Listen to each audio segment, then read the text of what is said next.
Aujourd'hui, je vais vous parler du pourquoi. Du pourquoi, le why.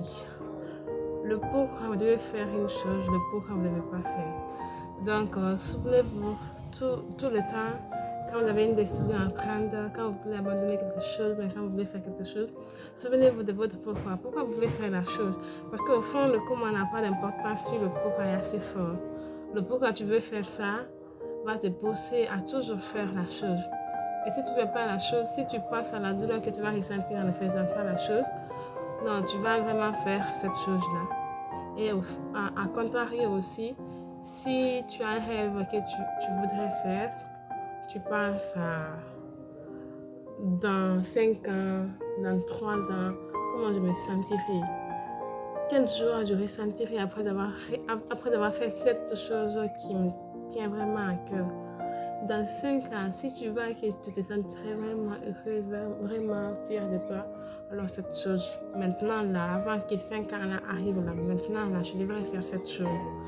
Et en contrario aussi, je vous ai dit, quand par exemple tu veux faire quelque chose, tu veux penser, si je ne fais pas ça, quelqu'un peut mourir, il peut arriver ça, je peux me sentir triste en faisant pas ça.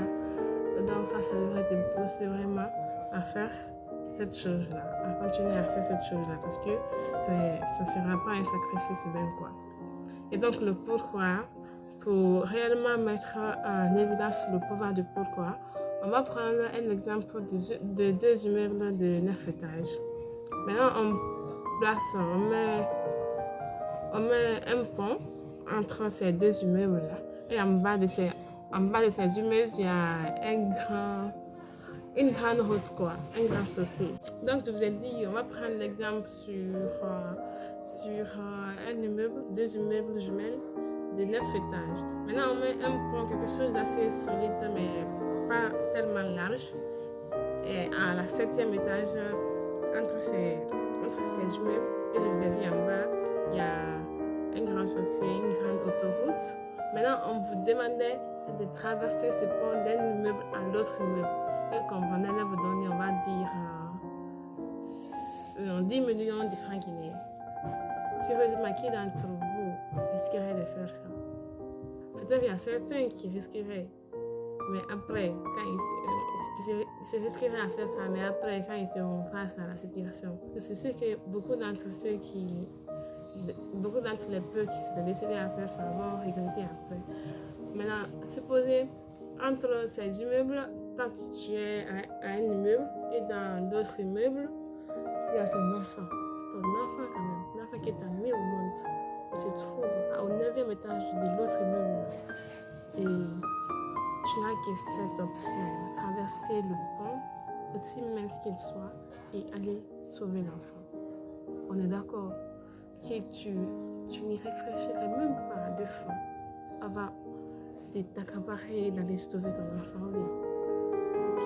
Donc, c'est-à-dire un peu, ça met en évidence le pouvoir du pouvoir. Tu vois, le premier mois, c'était les mêmes risques. Tu risquais d'avoir les mêmes accidents, mais tu as refusé de le faire.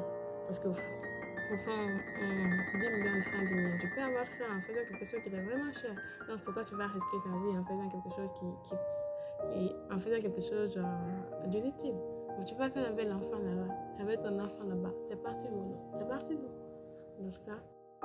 Alors là, c'est le pouvoir du pourquoi. Donc le pourquoi tu dois faire une chose. Et n'oubliez pas, quand tu veux abandonner quelque chose, quand tu veux faire quelque chose, pense à la douleur que tu vas ressentir en ne faisant pas cette chose. Si aujourd'hui tu ne faisais pas cette chose-là, est-ce que tu te sentirais bien? Si tu vois que tu ne te sentirais vraiment pas bien, alors fais cette chose. Même pour le début, je n'aime pas. Mais après, si ça te permet de ne pas te sentir mal après, je pense que tu devrais faire la chose. Parce que ce n'est pas tout ce qu'on aime qui est bien pour nous. À des fois, les choses on aime, mais ce n'est pas forcément bien pour nous. Et ce qu'on n'aime pas, tu vas voir, ça peut faire toute la différence. Ça peut nous rendre énormément heureux après. Et à contrario, la chose qui devrait te pousser à faire une chose, c'est la joie que tu ressentiras en faisant cette chose-là. Donc, pense à cette joie-là et bats-toi pour la chose. Même si c'est compliqué au début, ça ira avec le temps. Donc voilà, merci, c'est ça que je vais partager avec vous, les amis. Bye bye. J'espère que ça vous a été utile et si vous avez des commentaires, des avis, n'hésitez pas à me les mettre en commentaire. Merci beaucoup. Bye bye.